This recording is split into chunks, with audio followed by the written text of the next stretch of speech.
Welcome to my channel. আজকে আপনাদের জন্য নিয়ে এসেছি একটি নতুন নিবেদন, গসিপ উইথ আরজে, অর্থাৎ ডিটেকটিভ রণজয় বাসু ও রিপোর্টার মৃণাল সেনের এক রহস্য রোমাঞ্চকর আড্ডা, এবং সঙ্গে থাকবো আমি কৌশিক। তো চলুন আজকের আড্ডা শুরু করা যাক।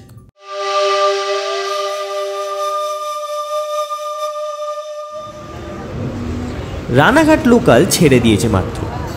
জানলার বাইরে গ্রীষ্মের দুপুরের রোদে মাঠঘাট ঝলসে উঠেছে। মাঝে মাঝে দেখা যাচ্ছে পুকুরের ধারে বসে থাকা মাছ ধরার মানুষজন। ট্রেনের ভিতরে বেশ ভিড়, তবে গোয়েন্দা রণজয় আর সাংবাদিক মৃণাল এক কোণের সিটে একটু আরাম করে বসতে পেরেছেন। মৃণাল একটু হেসে বলল, এই রণজয় দা, ওই কেসটার কথা মনে পড়ছে বুঝলে। আরে ওই যে। রণজয় একটু বাঁকা হেসে বলল, কিন্তু শুধু মনে পড়ছে, ওই কেসটার কথা আমি কোনোদিন ভুলবো না। জীবনে এত ধোঁকা কোনোদিন খাইনি। কামরার কয়েকজন আগ্রহ নিয়ে ওদের দিকে তাকালো। ট্রেনের ভ্রমণের এইটাই মজা, একবার গল্প জমে উঠলে আশেপাশের সবাই এক প্রকার অবাক হয়ে কান খাড়া করে শুনতে থাকে। মৃণাল একটু ছোট্ট হাসি হেসে বলল, একজন লোক মারা গেছে, কিন্তু তার খুনিকে আমরা খুঁজে পাচ্ছিলাম না, অথচ খুনি তো আমাদের সামনেই ছিল। কিন্তু কি দারুণ অভিনয় করে খুনি। রণজয় ঘাড় নেড়ে বলল, হ্যাঁ ঠিক। আর কিভাবে প্রমাণ লোপাট করেছিল বলতো, সেটা ভাবলে এখন আমার অবাক লাগে। শালা পুলিশ পর্যন্ত বিভ্রান্ত হয়ে গিয়েছিল।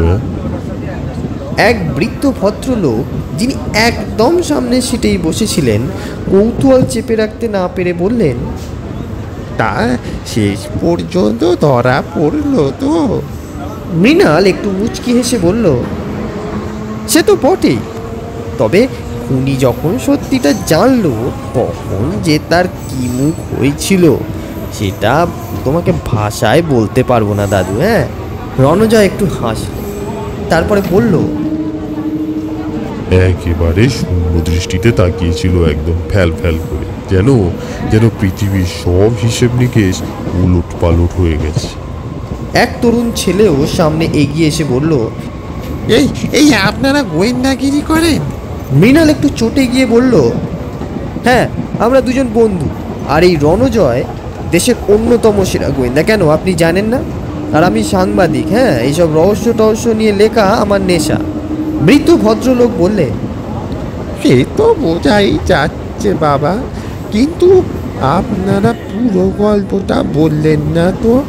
মানে খুনিটা কে ছিল আর কিভাবেই বা ধরা পড়লো? মৃণাল এবার একটু ছোট্ট মুচকি হাসি এসে বলল, আরে দাদু, সে তো বলা যাবে না। আর যদি রহস্যটা জানতেই হয় তাহলে সন্ধ্যার আড্ডার চ্যানেলটা সাবস্ক্রাইব করো, তাহলেই জানতে পারবে।